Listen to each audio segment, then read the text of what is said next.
Alô, bom dia, boa tarde. Estou hoje aqui com o meu amigo Ricardo Binelli para mais um episódio do Investimento à Beça. Tudo bem, Como é Ricardo? que você está, Hudson? Tudo jóia? Tudo jóia. E você? Graças a Deus, tudo bem. Super obrigado aí pelo convite. Ah, Sempre gostoso falar de FDIC com você. obrigado. Eu que agradeço você estar aqui. Sabe tudo, hein? Uma fera, sabe tudo. Aliás, você foi um dos primeiros FDICs do Brasil. Você fez, não foi? Se não, o primeiro, hein? Não, primeiro não foi não, mas realmente a indústria dos FDICs, a norma é de 2001. Se você olhar os números da Ambima, você vai ver FDICs ali no final de 2003. O meu primeiro é de novembro de 2005. Então, Olha, não foi o primeiro, mas estou lá dos primórdios. tá certo, tá certo. Binelli, me conta um pouquinho quem é Ricardo Binelli, para o pessoal conhecer Ricardo Binelli, né? Joia.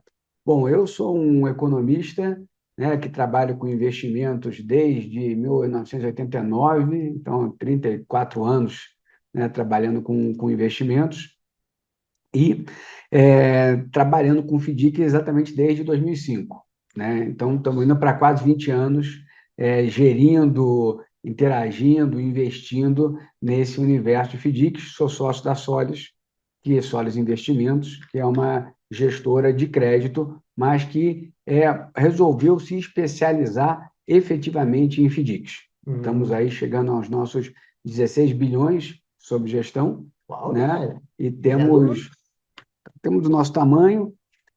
Um pedaço relevante disso são os FDICs individuais, FDICs dedicados, que a gente chama em parceria com diversos originadores de crédito, né? E a gente tem, possivelmente, a maior família de fundos, né, que compram cota de FDIC do mercado, né? O nosso principal fundo está com 2.600, mais ou menos, de patrimônio, vai fazer 12 anos agora em abril, né? E investe hoje em 110 FDICs diferentes. Nossa, Binelli.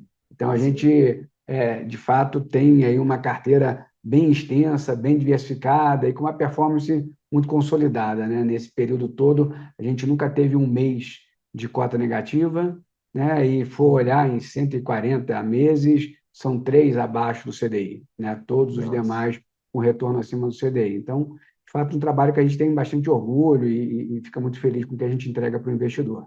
Legal. Uma curiosidade, fazer gestão de fundo de cotas não é igual fazer a gestão de um fundo que compra os ativos direto, né? Você tem uma outra especialidade, que é escolher os gestores também, né? Então, é verdade, é que o FDIC é um pouco diferente, um fundo de FDICs é diferente de um fundo de fundos tradicional, porque ele só é um fundo de cotas, né? Porque o FDIC é um fundo de investimento, mas como o FDIC geralmente ele tem uma rentabilidade definida para a cota sênior, para a cota mezanino, que é aonde a gente investe, Uma meta, né? Uma meta. uma meta de retorno, ele acaba sendo tratado muito mais como um ativo do que como um fundo, né? Então, tem o seu regulamento, tem uma série de diretrizes que o originador do crédito, o gestor do crédito, tem que seguir, né? Mas eu o trataria muito mais como um ativo. E se você pegar a norma nova, Hudson, o que a CVM fez? Ela está tratando uma cota de FDIC como um direito creditório, Tá né? bom. Então, agora, a hora que você tiver com toda a indústria adaptada à norma nova, salvo para o investidor profissional, mas para todos os demais perfis de investimento, você vai ter não um fundo comprando cota de FDIC, você vai ter um FDIC comprando outros FDICs, né? Mas o seu investimento é um FDIC, cujos direitos creditórios, em vez de ser uma duplicata, vai ser cota de outros FDICs. Tá. Então, a gente fica cada vez mais perto de um veículo que compra outros ativos e não que compra outros fundos, né? Tá. No final das contas, você acaba tendo que olhar o ativo do fundo que você está comprando também, Exatamente. entender direitinho garantia, elegibilidade, entender tudo isso. Perfeito. Mais ou menos isso. Tudo bem. Queria falar um pouquinho, começar não, já começamos, né? Nossa conversa falando um pouquinho sobre ano passado. No passado, aquele ano, começamos já um ano com a Americana já em janeiro, uma série de RJs e tal, foi um ano de crédito complicado. E para o FDIC, como é que foi na sua visão? Sabemos que teve algumas histórias aí também de FDIC e tal, sacudido para todo mundo que mexeu com crédito, né? Como é que foi para você? Faz um registro assim para você, como é que foi ano passado o crédito? Legal. Vou comentar sobre duas vertentes, né? A vertente dos fundos de fundos e a vertente dos FDICs especificamente, né? Tá. Para os fundos de fundos, o ano acabou começando positivamente, né? Por quê? Porque os FDICs, como eles têm carteira, muitos dos FDICs que vêm a mercado, eles têm carteiras muito pulverizadas, voltadas para pequenas e médias empresas. Esses FDICs tinham tido a sua emoção no segundo semestre de 2022, certo? Tá. E como os créditos frequentemente são créditos mais curtos, o gestor, o originador, ele tem a dor de cabeça dele, mas ele já trabalha para resolver. Então, quando a gente entrou no ano passado, a gente já vinha FDICs, né, os FDICs investidos com carteiras mais saudáveis, né, carteiras Tá. já ajustadas. Os fundos estavam com mais caixa, eles estavam operando com clientes de melhor qualidade, ou seja, com menos prêmio na hora de antecipar, né, de emprestar dinheiro, certo? Mas com uma carteira muito mais conservadora. Os níveis de vencidos dos FDICs no início do ano passado, né, esses voltados para pequenas e médias empresas, era melhor do que durante o segundo semestre de 2022. Tá. Então, a gente começou o ano entregando um retorno muito consistente e com uma volatilidade muito baixa. Então, a hora que veio o problema de Americanas, Light e tantas outras empresas, né, a impressão que a gente teve é que o investidor pegou e falou: poxa, mas os fundos que compram cota de FDIC seguem entregando um retorno consistente, com baixa voo, e eu vou direcionar o meu investimento para lá. Então, o primeiro semestre do ano passado foi um primeiro semestre onde a gente captou muito dinheiro, né? A Tá. gente viu A princípio, o investidor. bastante satisfeito e escolhendo o FDIC como um caminho para alocar dinheiro em Talvez renda até fixa. saindo de alguma emissão de debênture, alguma coisa. Eventualmente, Tá. é mais difícil para a gente medir isso, né?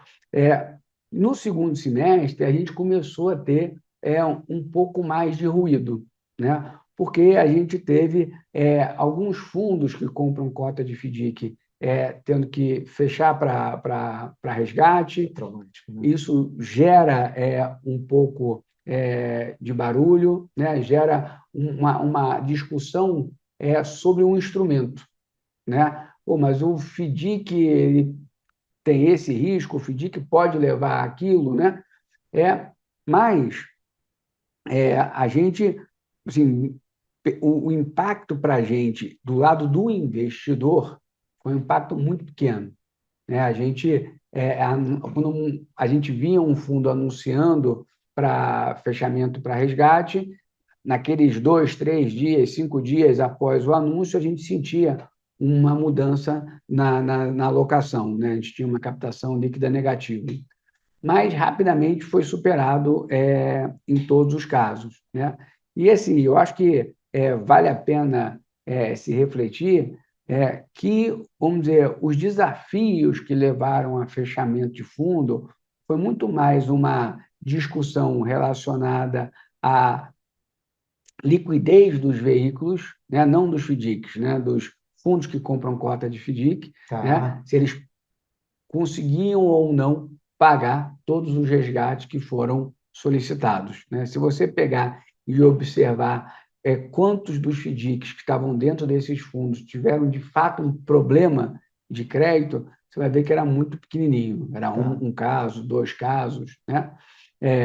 Em carteiras que tinham, sei lá, 25, 30, 40 ativos, né?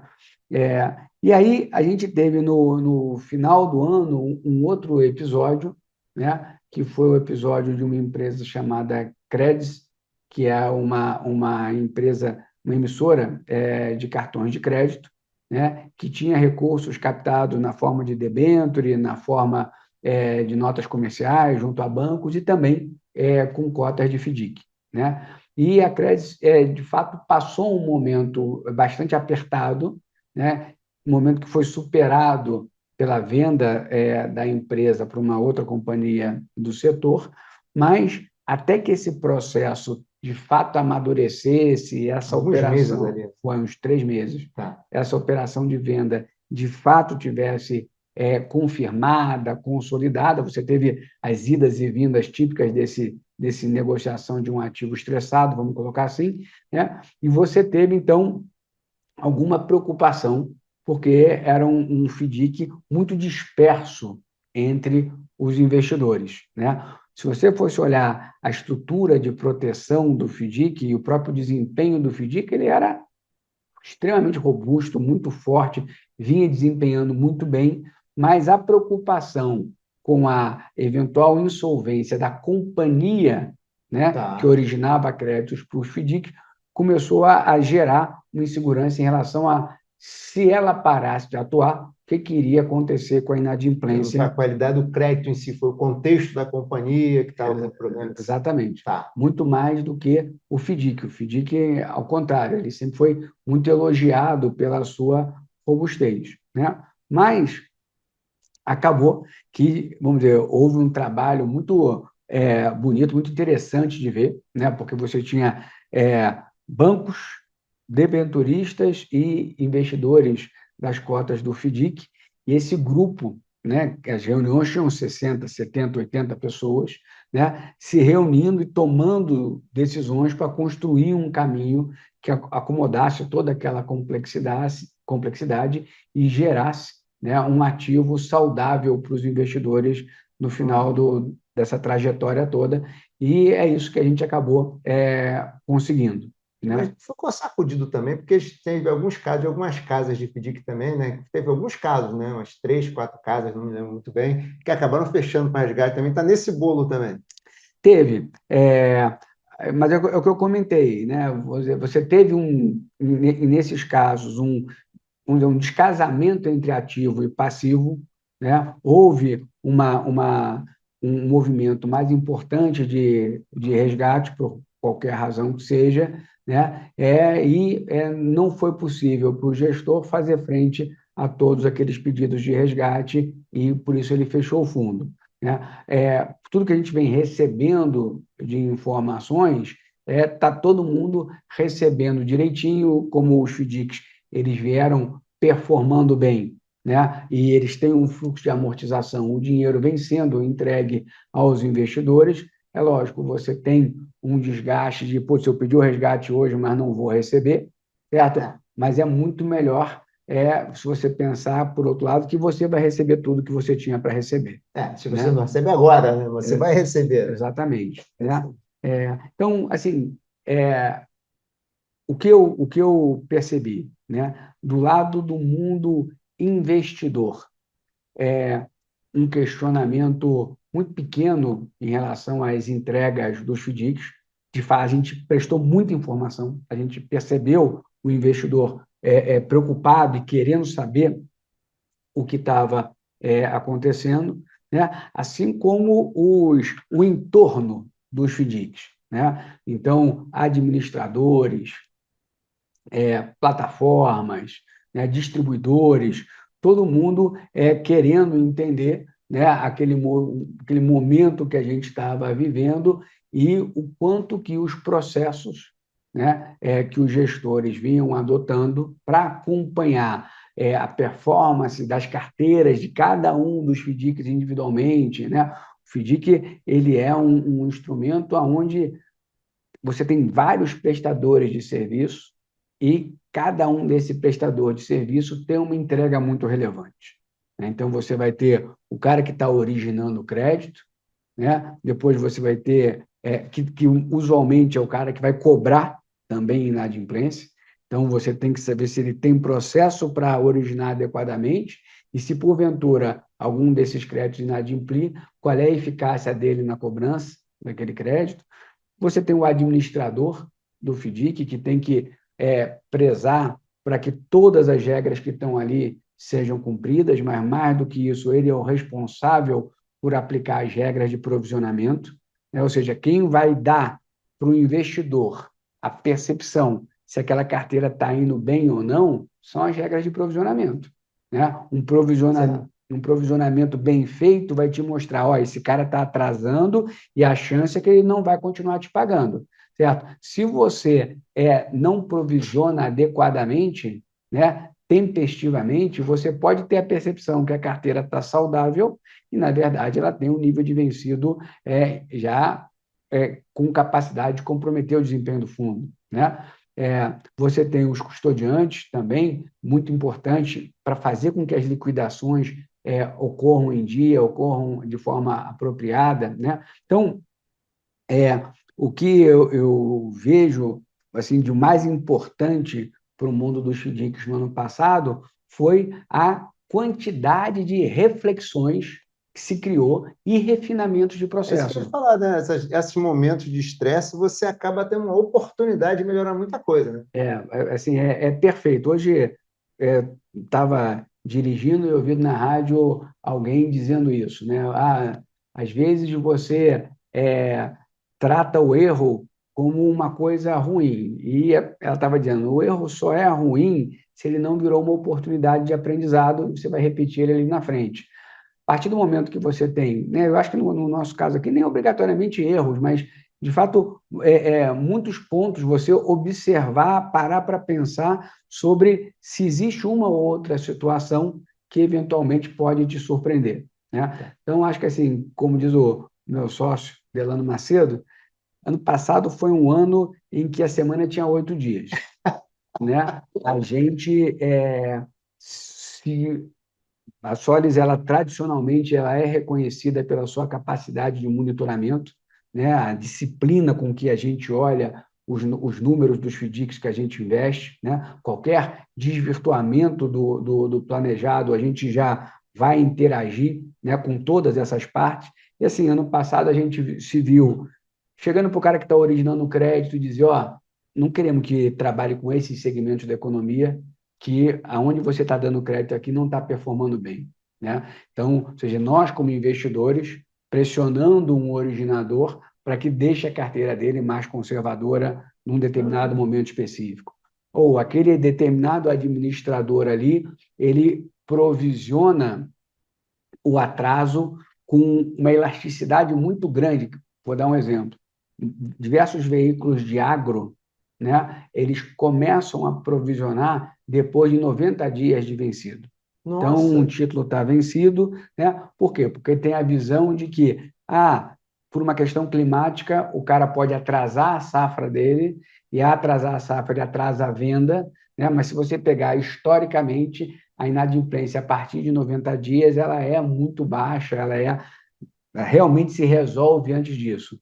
Certo? Na nossa percepção como investidores, vamos dizer, essa visibilidade a gente não pode deixar de ter, né? Então, assim, está vencido, começa a provisionar, tem diversas regras, mas não alonga tanto o provisionamento, né? Então, pô, a gente atuou junto a administradores em várias questões, né, de precificação de ativo, de provisionamento, justamente para que a carteira represente da melhor forma possível o crédito que está ali dentro, né? quase uma autorregulação, né? Você estava ajudando o mercado a melhorar, né? Mas Você tem 110, né? é o nosso dever, né? Porque né, hoje a gente tem 15 mil investidores que são cotistas dos fundos da Solis, né? Então, vamos dizer, a gente tem uma pequena cidade de É, investidores, maior do que a cidade, é hein? verdade.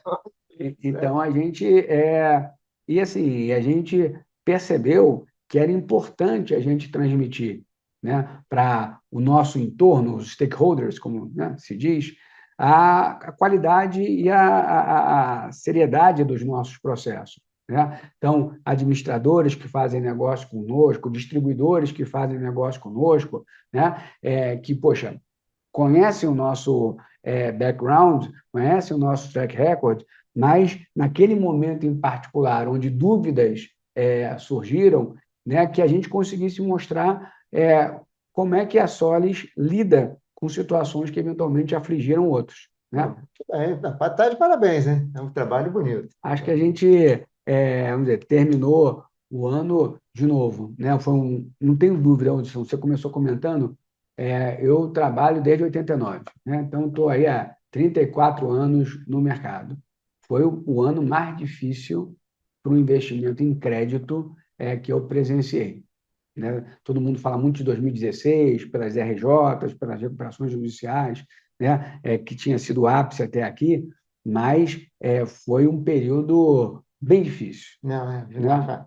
até porque você teve assim, começando com a Americana, né? Já deu um. A Americana é um emblemático, né? Já o ano E já você começa assim. mas e não só, né? Você ia olhar as famílias muito endividadas, as empresas muito alavancadas, uma inflação robusta e um crescimento Taxa. econômico, É, né? E um custo de dívida muito grande pela taxa de juros. Então, sim, foi um ano difícil.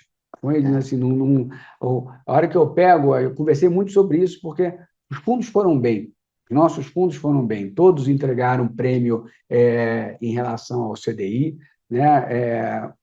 Baixa volatilidade. Então, os fundos foram bem. Então, a gente sofreu muitas perguntas, né? Muitos questionamentos na linha de, assim, mas, pô, e por que o FDIC está indo bem? Ou o FDIC né, é É algum... imune? O que que acontece? Exatamente. Né?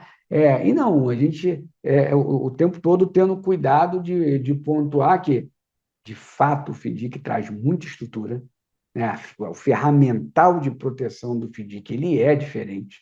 Ele te permite tomar atitudes com uma precocidade que, na minha percepção, outras classes de ativo de crédito não permitem, né? Mas a gente teve um envolvimento com cada um dos FDICs que a gente investiu muito grande.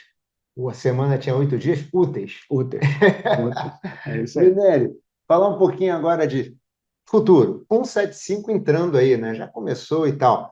Quais são os grandes avanços da 175? O que que você espera do mercado assim, a partir da 175, do mercado civil? Então, eu acho que tanto a 175, como outras normas da CVM, como muita coisa que a gente tem visto, né, vir do Banco Central, tem sido muito estimulantes você perceber, vamos dizer, os reguladores atuando de uma forma muito pró-negócio, né? A visão é uma visão de crescimento, de expansão, de entender, né, no caso do FDIC em particular, o anexo 2 da 175, ele é muito interessante porque ele mostra a CVM reconhecendo que o produto se consolidou, né? Já vi um para cá, né, Pernas?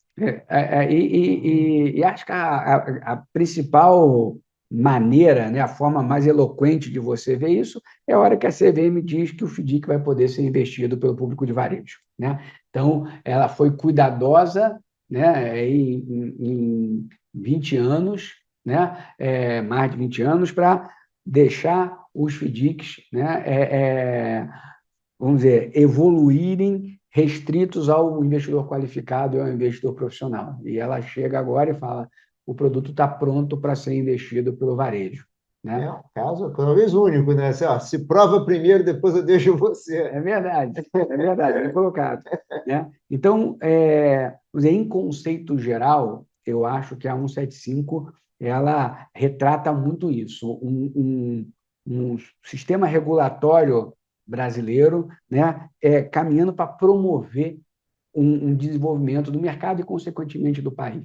Né? Tá. Então, quando a gente olha a 175, eu vou dividir em dois pontos. Um ponto é sobre a atividade de gestão de recursos, né? Tá. Porque a norma chegou e falou: gestor, agora você vai ser alçado à condição de participante essencial. Né? Ou seja, você vai ganhar de presente um montão de responsabilidades, certo? Que eu vou te cobrar. E o que tem de vantagem nisso, Hudson, na minha percepção, certo? Isso valoriza a nossa entrega. Né?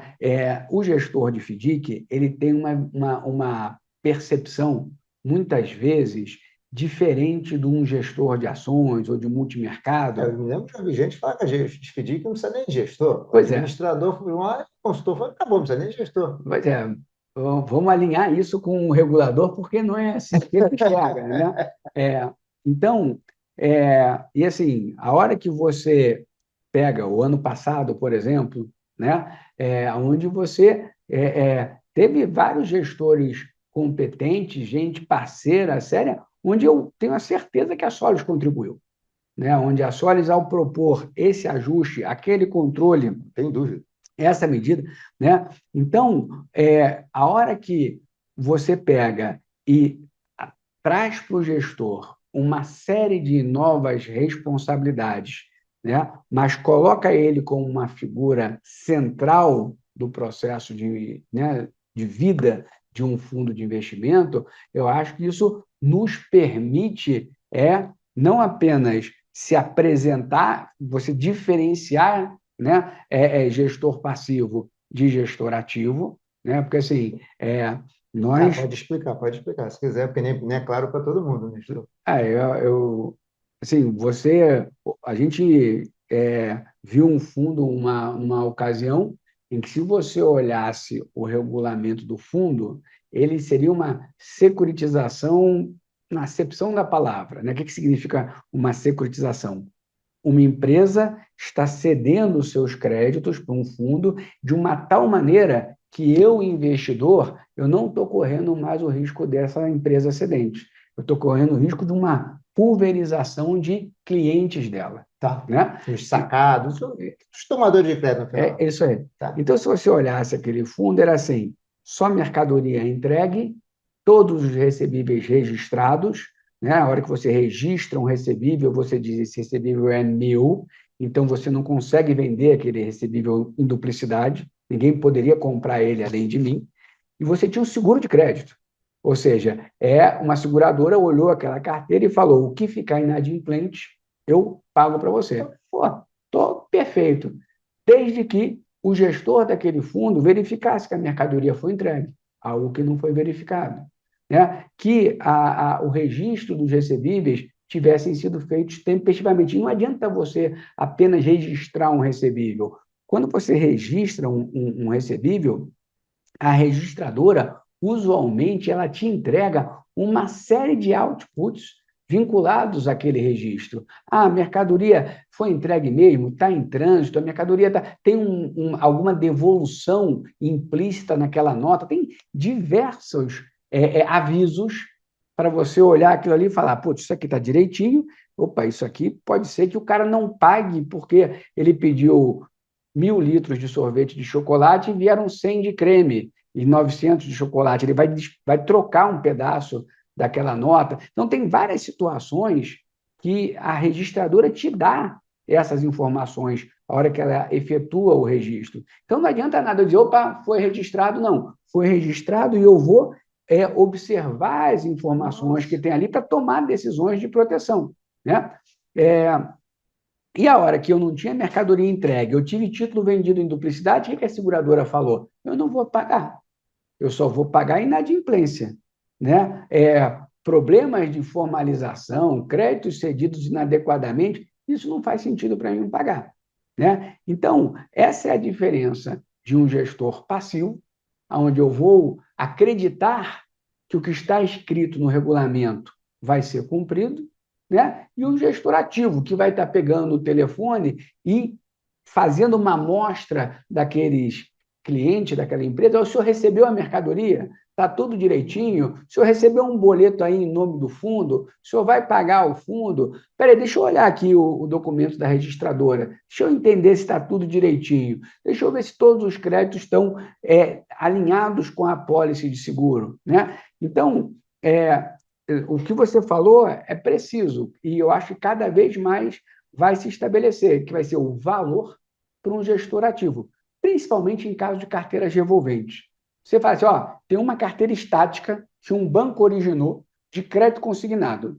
Originou, vendeu com FDIC, não tem revolvência, não vai se comprar mais nada novo, é só aquilo. Você até pode aceitar um trabalho mais passivo, mas desde que você faça uma diligência muito bem feita do que é aquela carteira. Agora, a hora que você está pensando numa carteira revolvente, você tem que ser ativo, né? Então, eu acho que o primeiro ponto que eu gosto muito da norma nova é essa, né? Vão ter várias atribuições que a Solis, já até antes da norma, já vinha se trabalhando para entregar, e a hora com a norma nova está fácil para a gente cumprir o que a norma está pedindo e vai nos permitir se diferenciar como um entregador, né? Então, acho que esse é um ponto positivo. O outro ponto positivo, eu acho que está muito relacionado justamente a essa questão da vinda do varejo, né? Porque Que vai também, a princípio, está com 15 mil, pode ser muito mais daqui a pode ser pouco. muito mais. Mas o que eu acho, os pontos que eu acho bem positivos, Hudson, é assim, a imprensa cobre muito pouco o mundo dos FDICs. Por É. quê? Porque é um veículo para investidor qualificado. A hora que você tiver produtos de varejo, você vai ter a imprensa falando muito mais. E por que é interessante a imprensa falar muito mais? Porque aquele empresário que tem uma empresa necessitando de recursos e que nunca imaginou na possibilidade de usar um FDIC, vai começar a pensar sobre isso, né? Assim como os investidores vão começar pô, tem esse instrumento chamado FDIC, deixa eu entender o que esse bicho aqui faz, o que ele pode agregar para mim no meu portfólio, né? Então, você vai falar mais naturalmente. Outra coisa, as casas de pesquisa, né? Você tem diversas casas de Ninguém pesquisa, cobra o FDIC hoje. ninguém cobra FDIC, né? Vão falar de fundo imobiliário, falam dos fundos diversos, mas de FDIC especificamente, você não tem cobertura. A partir de agora, você ganha um estímulo para ter cobertura. Isso é interessante para que cada vez mais os investidores vão entendendo o que é o FDIC, o que tem de ponto positivo, o que tem de ponto de atenção, né? E com isso, a nossa percepção é uma promoção. A nossa leitura é que, assim, eu comecei falando, né, dos nossos reguladores, o Banco Central vem trabalhando desde 2016 para você aumentar a oferta de crédito fora do sistema bancário, né? Então, aquela agenda BC+, que o Ilan criou lá em 2016, veio trazendo uma série de o cadastro positivo, o Open Bank, a duplicata escritural, as registradoras, Nossa, né? verdade. Toda a reformulação da indústria de cartão de crédito, né? De adquirência.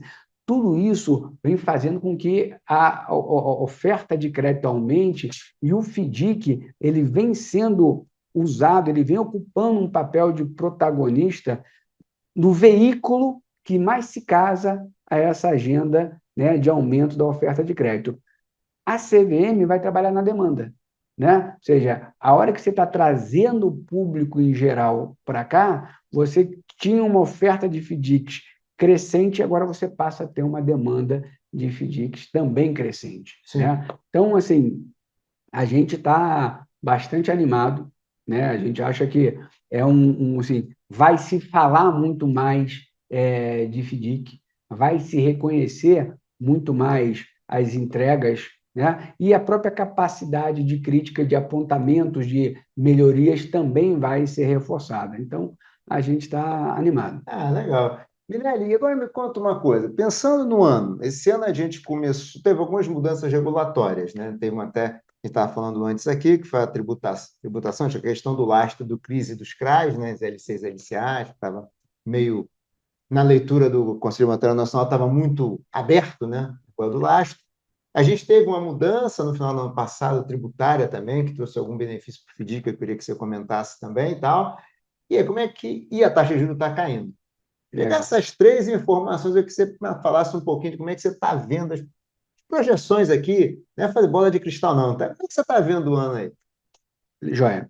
Bom, eu acho que o primeiro ponto, né, antes de discutir alocação e busca por rentabilidade, eu acho que a gente tem que, vamos dizer, perceber os resultados positivos da queda da taxa de juros na inadimplência, né? Tá.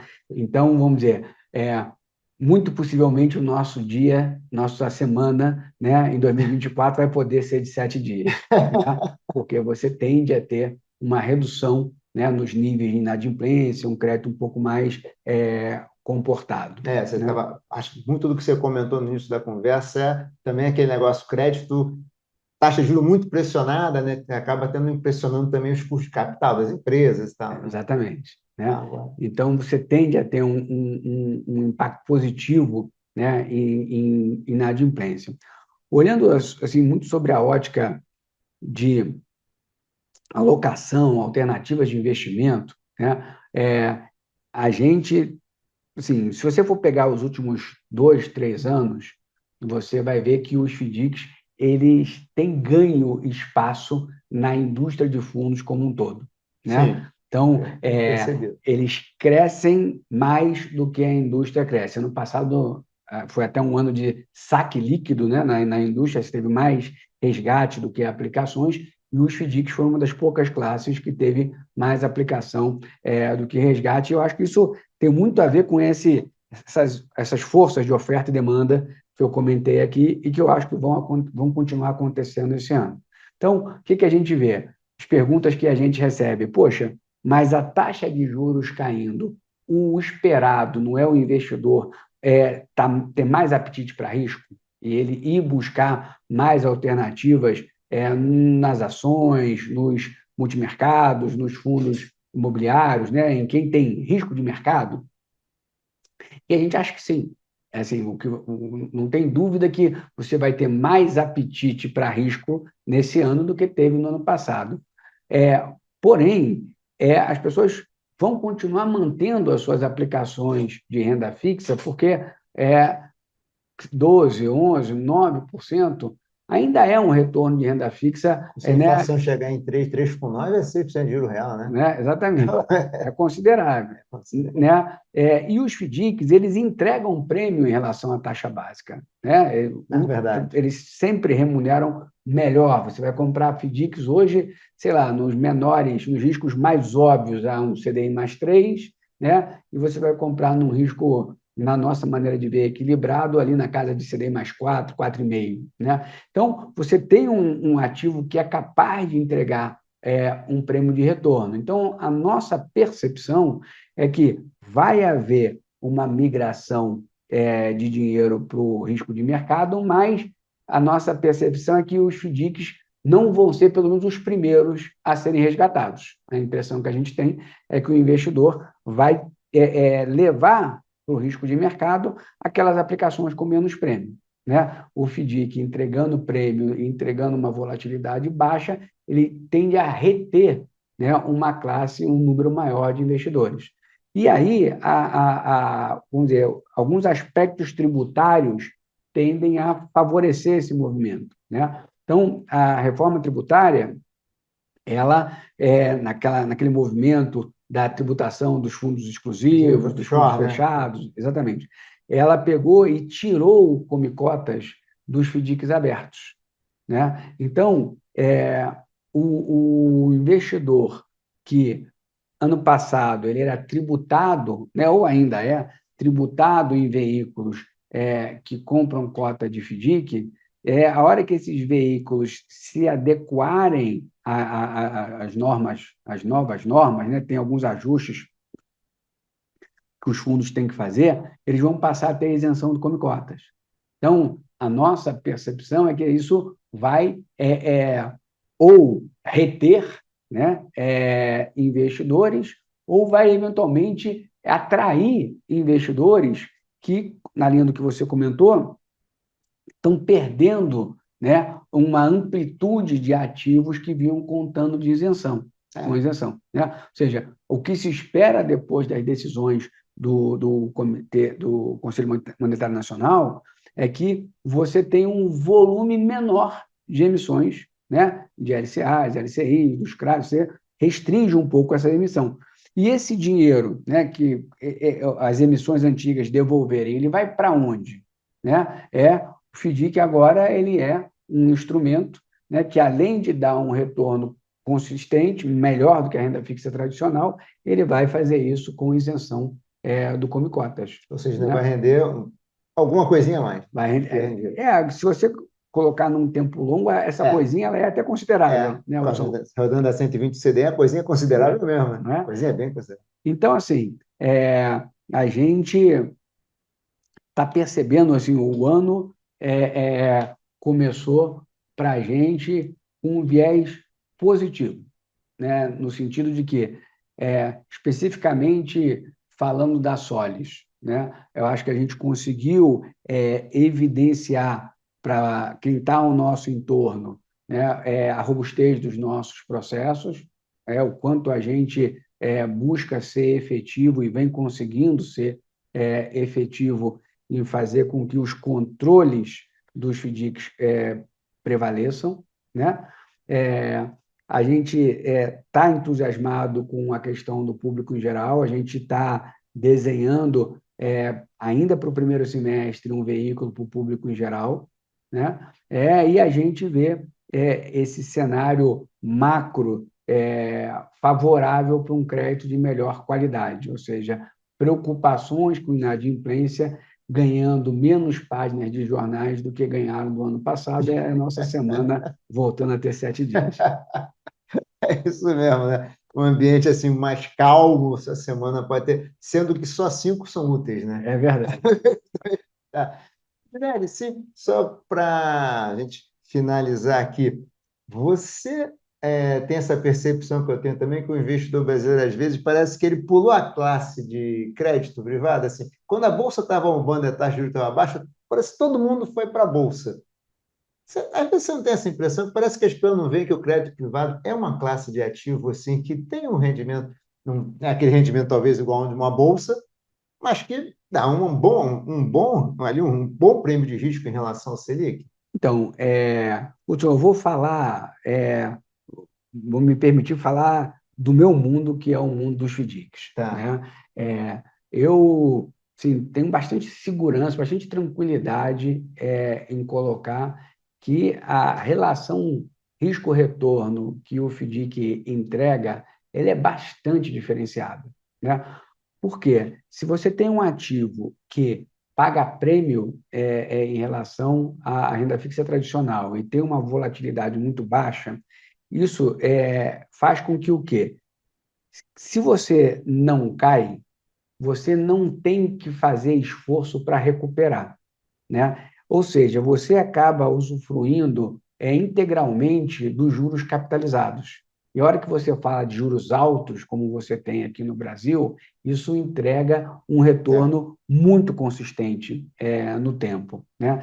Então, assim, eu acho que, vamos dizer, o mundo do investimento demorou para enxergar os FDICs, né? Mas a gente tem que lembrar que o nosso título público, né, permitiu muito conforto durante muito tempo, né? Mas hoje você vai ver, a gente tem como clientes o público o investidor das plataformas, a gente tem os principais family offices do Brasil investem conosco e tesourarias de grandes bancos são investidores de veículos da Solis, né? Então, ou seja, o cara da tesouraria de um banco para investir num FDIC, ele está de fato Oh, enxergando que o risco-retorno, né, ele tem um Basileia a respeitar, né, o risco-retorno que a gente entrega, ele é competitivo com as demais alternativas de mercado.